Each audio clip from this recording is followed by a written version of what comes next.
ओम नमः पार्वतीपते।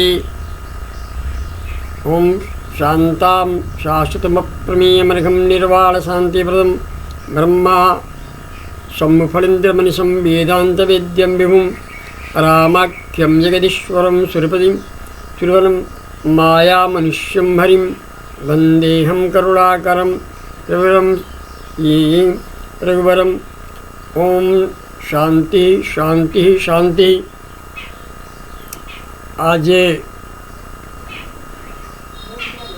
मैं भारतेश्वरी मड़वारी संस्कृत महाविद्यालय से डॉक्टर चंद्रभान त्रिपाठी यूट्यूब के माध्यम से अलंकार शास्त्र पर अपने छात्रों को तद विषय के जानकारी देने के लिए उद्यत हूँ। यह कार्य महिम कुलपति महोदय के आदेशानुसार घर से ही छात्रों को पढ़ाने की व्यवस्था की गई है। शास्त्री तृतीय वर्ष प्रतिष्ठा में संस्कृत साहित्य विषय में साहित्य दर्पण ग्रंथ जो काव्य शास्त्रीय ग्रंथ है, लक्षण ग्रंथ है, आचार्य विश्वनाथ जिसके लेखक हैं, जिस पर कल भी हमने प्रकाश डाला था। इसमें 1 से 10 परिच्छेद हैं। प्रथम परिच्छेद में कल हमने आचार्य मम्मट के काव्य प्रयोजन की व्याख्या की थी, जिसे आचार्य विश्वनाथ ने 3 स्तरों से उसे अपास्त किया है। अलंकार शास्त्र पर सबसे पहले मेरा कहना है कि अलंकार कैसे बनता है। अलंक्रियते अनेनेति अलंकार होता है। अलंक्रियते इत्यनेन अलंकार है। अलंकरणम अलंकार है। इस व्युत्पत्ति से भावे सूत्र से घाय प्रत्यय करने पर अलंकार शब्द साहित्य विद्या का द्योतक वाचक होता है। एक और भी ढंग है जिसे व्याख्यायित किया जा सकता है, वह है अलंकृत्य शब्दार्थानीन इति अलंकार है। इस व्युत्पत्ति से करण में घय प्रत्यय करने पर अलंकार शब्द अनुप्रास उपमा आदि शब्द और अर्थ के अलंकार वाचक के अर्थों को बोधित करता है, द्योतित करता है। इस प्रकार हम साहित्य और काव्य को समानार्थक और अलंकार शास्त्र, साहित्य विद्या और काव्य शास्त्र इसको पर्यायवाचक पाते हैं, मानते हैं। काव्य में अलंकार होता है। अलंक्रियते अनेनेति अलंकार, किसी चीज़ को अलंकृत किया जाए। जैसे मनुष्य के शरीर में सुंदर आभूषण अलंकार पहना दिए जाने से उसकी शोभा बढ़ जाती है, वैसे ही काव्यों में अलंकार लग जाने से काव्य की शोभा बढ़ जाती है। काव्य शोभा करान धर्मान अलंकारम प्रचक्षते, ऐसा कहा जाता है। जो काव्य शोभा को करने वाले हैं, काव्य की शोभा को बढ़ाने वाले हैं, उन्हें अलंकार कहते हैं। अब हमको ये देखना है कि काव्य किसे कहते हैं। काव्य की प्रकृति कवि शब्द है। कवि शब्द से काव्य बनता है। काव्य की मूल प्रकृति कवि है।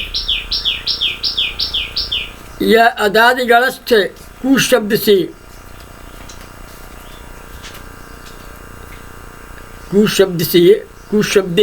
इस धातु से कौति इस व्युत्पत्ति से अच्छ ई प्रत्यय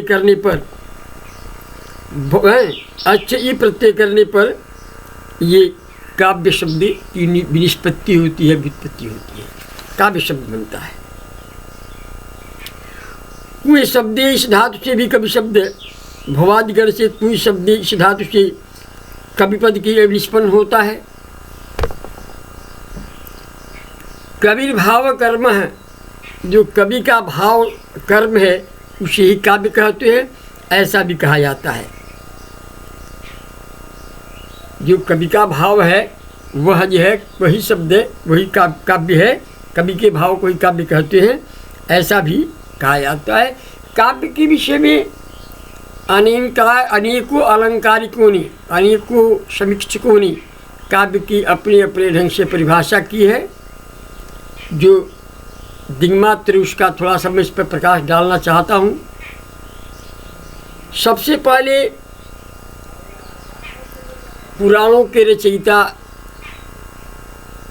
जो अष्टादश पुराणों के प्रणेता हैं, काव्य आचार्य व्यास मुनि ने अपने ग्रंथ, अपने पुराण अग्निपुराण में, अग्निपुराण के 3 से 337वें अध्याय में उन्होंने काव्य की व्युत्पत्ति की है। काव्यम स्फुट अलंकारम गुण दोष विवर्जितम। काव्यम स्फुट अलंकारम गुण दोष विवर्जितम, अर्थात गुण और दोष से वर्जित, जिसमें गुण तो हो लेकिन दोष नहीं हो, है ना, और अलंकार स्पष्ट जिसमें हो, स्फुट अलंकार हो, ऐसे गुण से युक्त और दोष रहित अभिष्ट अर्थ से युक्त पदार्थ को हम काव्य कहते हैं। ऐसा आचार्य व्यास का मानना है। काव्य के विषय में आचार्य व्यास का ऐसा मानना है। वहीं अत्यंत ही प्राचीन शास्त्रकार आचार्य भामा ने अपने काव्यालंकार सूत्र वृत्ति में शब्दार्थों सहितो काव्यम, ऐसा काव्य की व्युत्पत्ति की है। शब्दार्थों सहितो काव्यम। काव्यादर्श के रचयिता आचार्य दंडी हैं। उन्होंने भी शरीरम तावत इष्टार्थ व्योच्छिन्ना पदावली, ऐसा काव्यम काव्य की व्युत्पत्ति में किया है। काव्यालंकार के रचयिता एक वामन हुए हैं, वो भी अलंकारिक कवि हैं। वामन ने भी काव्यम ग्राह्यम अलंकारात्, काव्य की व्युत्पत्ति अपने ग्रंथ काव्यालंकार सूत्र वृत्ति में किया है। एक काव्यालंकार के और भी लेखक हैं आचार्य रुद्रट। आचार्य रुद्रट ने शब्दार्थो काव्यम, ऐसा काव्य का लक्षण, ऐसा काव्य का की व्युत्पत्ति की है, शब्दार्थो काव्य। आचार्य वाग्भट जो है हुए हैं, जिनका काव्य है काव्यानुशासन। आचार्य वाग्भट का काव्य है काव्यानुशासन, जिसमें उन्होंने शब्दार्थों निर्दोषौ सगुणों प्रायः सालंकारो काव्यम, यह कह करके दोष रहित गुण सहित काव्य प्रायः अलंकार से युक्त शब्द और अर्थ को काव्य माना है। उनके बच्चे वैसा मानते हैं। कवि कुलशेखर ने गुणोदलंकृतम काव्यम वाक्यमेव काव्यम, ये मानते हैं काव्य के विषय में कि उनका ये लक्षण है। काव्यानुशासन जो हेमचंद्र का है, काव्यानुशासन जो आचार्य हेमचंद्र का है, उसमें आचार्य हेमचंद्र ने अदोषौ सगुणौ सालंकारो शब्दार्थो काव्यम कहकर, यानी दोष से रहित गुणोलंकार से युक्त शब्द अर्थ और अर्थ को काव्य की संज्ञा परिभाषित की है। अरे जो एक पीयूष वर्षी हुए हैं अलंकार शास्त्र के अच्छे विद्वान, जिनकी उपाधि है पीयूष वर्षी, जिनके काव्यों में अमृत की वर्षा होती है, वो पंडित जयदेव जिनका नाम है, वो लिखते हैं कि निर्दोषा लक्षणवती शरीर गुणभूषणा शरीतिर गुणभूषणा सलंकार रसायनिक वृत्तिर्वाक्य काव्य नाम भाग। निर्दोषा लक्षणवती सरीतिर गुणभूषणा, जो दोष रहित हो, श्रुति कटु आदि दोषों से जो रहित हो, रीति से और गुण से भूषित हो, अलंकार युक्त हो, ऐसे ही वो वृत्ति को काव्य मानते हैं। ये उनका अपना सिद्धांत है। और आचार्य विश्वनाथ का मानना है वाक्यम रसात्मकम काव्यम, वे वह वाक्य जो रसात्मक उसे काव्य मानते हैं। रसगंगाधर के रचयिता, जिनके विषय में हमने कल भी चर्चा की थी, पंडित राज जगन्नाथ है, वो रमणीयार्थ प्रतिपादिका शब्द काव्यम ऐसा मानते हैं। और इस तरह अनेक विद्वानों का काव्य के लक्षण के विषय में अपना अपना वो आचार्य आनंदवर्धन हैं, जो जिनका ग्रंथ है ध्वन्यालोक, वो ध्वनि को ही काव्य मानते हैं। काव्यशात्मा ध्वनि ही उनका वो है। साहित्य शास्त्र के अनुसार एक अच्युत राज हुए हैं, उन्हें साहित्य रत्नाकर के ये है धर्मसूरी हुए हैं। धर्मसूरी भी मानते हैं कि सगुणालंकृति काव्यम पदार्थो दोषवर्जितम। सबका ये घुमा फिरा करके लगभग जो है यही अर्थ है कि जो वह काव्य उसे कह सकते हैं जो दोष से रहित हो और अलंकार युक्त हो, सगुण हो। लेकिन ये कहीं न कहीं जो है ये थोड़ा बहुत तो है, इसमें जो है विरोधाभास नज़र आ ही जाता है। सबसे उपयुक्त और सबसे सरस, सबसे सुंदर जो काव्य का लक्षण है वो पंडित जगन्नाथ का है, जो रमणीयार्थ प्रतिपादिका शब्द काव्यम, इसमें किसी तरह का कोई विवाद नहीं है। अब काव्य प्रयोजन के विषय में चलते हैं कि आखिर हम काव्य पढ़ते हैं तो उसका प्रयोजन क्या होना चाहिए, क्यों काव्य पढ़ते हैं, हमको काव्य पढ़ने की क्या आवश्यकता है, ये प्रयोजन हुआ। तो प्रयोजन में आचार्य मम्मट कहते हैं कि काव्यम जससे अर्थकृते व्यवहार विदेश शिवेतर क्षते सद्य पर निर्वृत्ते कांता सम्मित तयोपदेश विवे। अर्थात काव्य से जस की प्राप्ति होती है। काव्यम जस से, काव्य जस के लिए पढ़ा जाता है। अर्थकृते, धन की प्राप्ति के लिए काव्य का अध्ययन किया जाता है।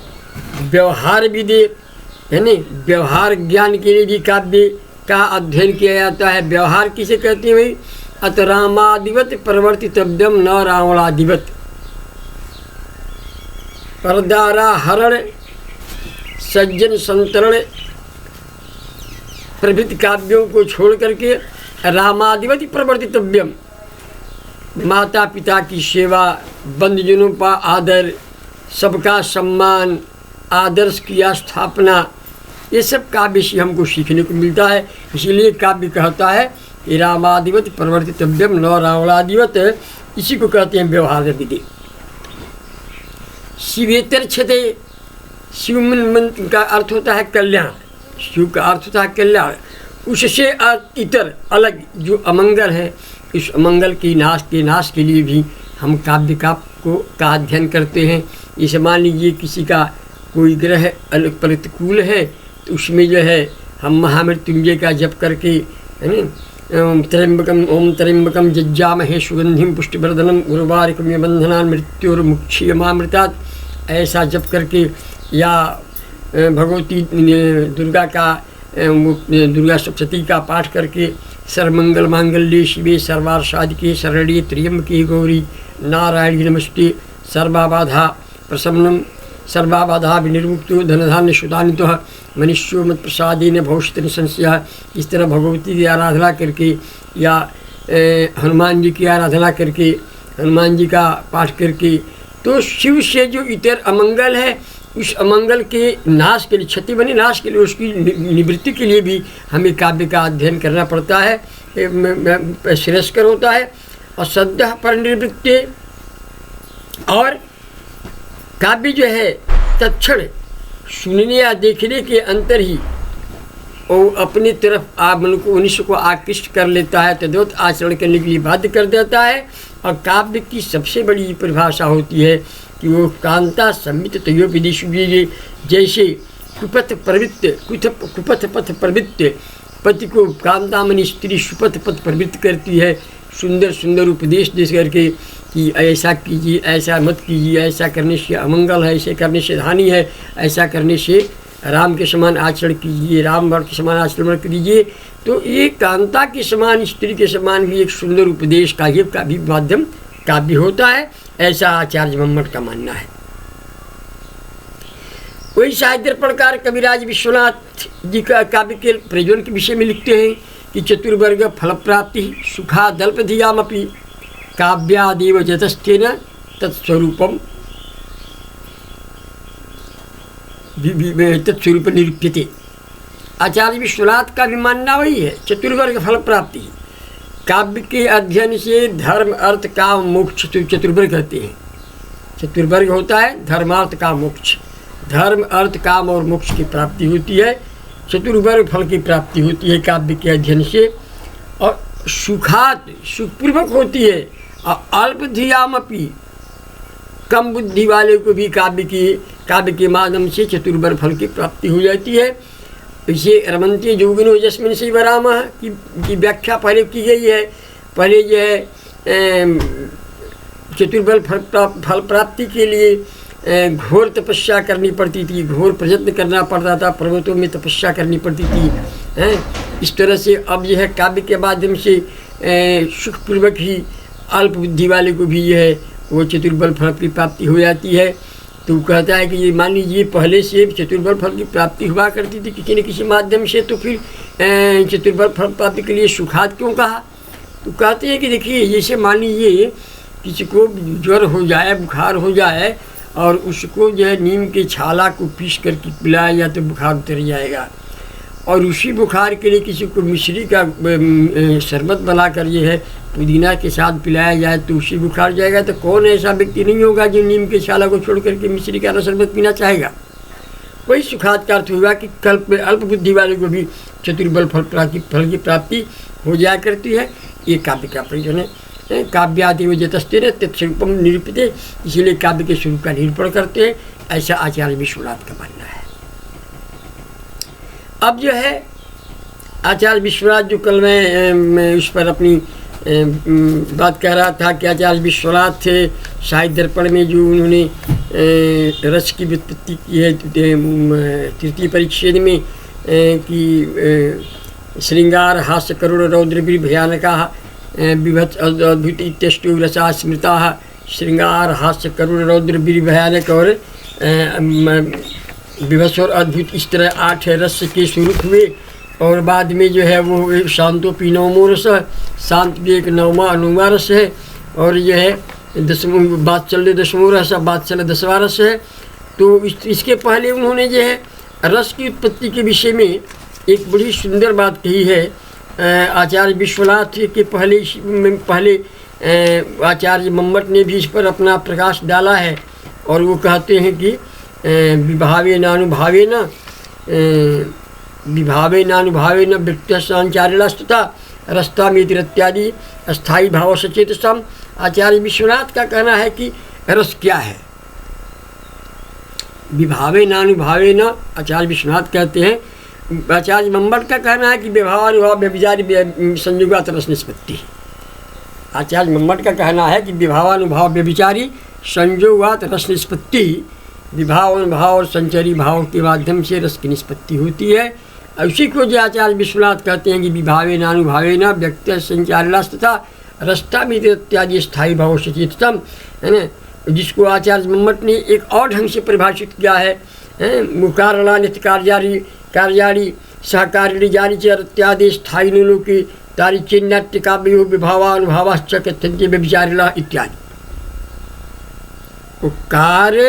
कार्याणी कारण कार्य और सहकारी भाव के संयोग से रस निष्पत्ति को मानते हैं, जिसको विभाव अनुभाव संचारी भाव व्यभिचारी भाव भी कहते हैं उसको। और इसी को अलग अलग ढंगों से विभाव के विषय में क्या है, रस तो बहुत बड़ी विस्तृत चीज़ है। रस है क्या? रसा प्रतियंते कुछ लोग कहते हैं, ओदनम प्रचोदित व्यवहार है, जो चावल के समान पचता है, पचकर व्यवहार, जिससे माली चावल को चबाने से कुछ दूसरा ही रस की प्राप्ति होगी। और चावल को जो है खोलते हुए पानी में डालकर उसको यानी भात के रूप में परिणित कर दिया जाए तो उसका कुछ दूसरा ही रस होगा। तो उसे ही आचार्य विश्वनाथ कहते हैं कि रसा प्रतीयन्ति इति उदनम पचती व्यवहार है, वह चावल के समान पचने के बाद पचने से जो उसका स्वरूप होता है, ऐसा रस का रस की प्रतीति होती है। रस कोई अस्थायी चीज़ नहीं है जो मान लीजिए आप, जैसे मान लीजिए रूम में, अंधेरे रूम में और दीपक लेकर चले जाइए और वहाँ रस बना के रखा हुआ है, मिल जाएगा, ऐसी बात नहीं है। रसा प्रतीयन्ते, रस प्रतीत होते हैं। कैसे प्रतीत होते हैं? जैसे चावल को आप भात के रूप में परिणित करते हैं, बताते हैं। इतोदन पचित व्यवहार ऐसा रहते। अब वो है कैसे कैसे होता है, तो वो उसकी व्याख्या जो है, रसावस्था परम भाव अस्थायित्व प्रतिपद्यते। आचार्य विश्वनाथ का कहना था कि रसावस्था परम भाव अस्थायित्व प्रतिपद्यते। उसके स्वरूप के विषय में कहते हैं कि सत्योद्रेकाद खंड स्वप्रकाशानंद चिन्मय वेद्यांतर स्पर्शून्य ब्रह्मा स्वाद सहोदर लोकोत्तर चमत्कार प्राण केचित् प्रमातृभि स्वकारवद भिन्नत्वेन अयम आस्वाद्यते रसः सत्योद्रेकात्। इनका कहना कि सत्व का जो उद्रेक है, सत्व का उद्रेक रसमस्तमाभ्याम आयुष्पृष्टम मना सत्वमुच्यति। सत्व क्या है? अतः रजस्तवाभ्याम आयुष्पृष्टम मना सत्यमुच्यति। रज और तम से जिस मन का वो स्पर्श नहीं हुआ हो, रस और तम से जो मन आयुष्पृष्ट हो, उसको सत्व कहते हैं। और जो रस की उत्पत्ति सत्व के उद्रेक से होती है, सत्योद्रेकात कहते हैं। सत्योद्रेकात अखंड रस जो है, अखंड है, खंडित नहीं होता है, रस अखंड है। रसा सत्योद्रेकात अखंड। और वह स्वप्रकाशानंद चिन्मय, वह अपने ही प्रकाश से प्रकाशित होता है, किसी दूसरे के प्रकाश की आवश्यकता उसमें नहीं पड़ती। और वह चिन्मय है, शाश्वत है। रस क्या है? इसे आकाश शाश्वत है, शब्दम आकाशम तथा विभु नित्यंच कहा गया है। लक्ष्य उसमें जो रस जो है वो विभु है, व्यापक है, अनंत है। उसी तरह यह है रस क्या है? चिन्मय है, शाश्वत है, वो उसका नाश नहीं होता है। वेदांतर स्पर्श शून्य ब्रह्मास्वाद सहोदर, रस ब्रह्मास्वाद सहोदर भी है। ब्रह्मानंदानुभूति जो मानी जो जोगी जन होते हैं, जन्म जन्मांतर तक तपस्या करते करते ब्रह्म में जी लीन हो जाते हैं। वो जब अपनी श्वसा को रोक करके और सहस्रदल कमल खिलते के बाद उस पर जो सहस्रार दल कमल खिलता है, और सहस्रार दल कमल खिलने के बाद जो ब्रह्मरंध्र में छिद्र होता है, उससे जो अमृत की वृष्टि होती है और उससे जो उनको आनंद की ब्रह्मानंदानुभूति होती है, और उस ब्रह्मानंदान जो अमृत को प्राप्त करते हैं, रस वही ब्रह्मानंदानुभूति है, रस से ब्रह्मानंद की अनुभूति होती है ना। और लोकोत्तर चमत्कार प्राण कैसे प्रमात्र भी, कुछ विद्वान इसे प्राण भी कहते हैं, है ना। ये मैंने एक तरह से ये चमत्कृति है, प्राण है ना। स्वकार तो भिन्नत्वेन अयम आश्रय, अपने आकार से भिन्न रूप में यह जो है आस्वादित होता है, ऐसा विद्वानों का, ऐसा लक्ष्य शास्त्रियों का मानना है, काव्य शास्त्रियों का मानना है। यह है रस के स्वरूप में के विषय में आचार्य विश्वनाथ का प्रवचन है। आचार्य विश्वनाथ इस तरह से मानते हैं। वो आज सत्व के उद्रेक को जो पढ़े ही कह चुके हैं हम कि जो रज और तम से भिन्न है वो सत्व है, और सत्व के उद्रेक से ही रस की प्राप्ति होती है। इस तरह आचार्य विश्वनाथ ने के मत से हमने आपके ये सम्मुख व काव्य के स्वरूप को और काव्य के प्रयोजन को और रस के स्वरूप को दिग्मात्र विवृत किया। कल पुनः अलंकार शास्त्र पर मेरा विशद रूप से व्याख्यान होगा। ओम शांति शांति शांति।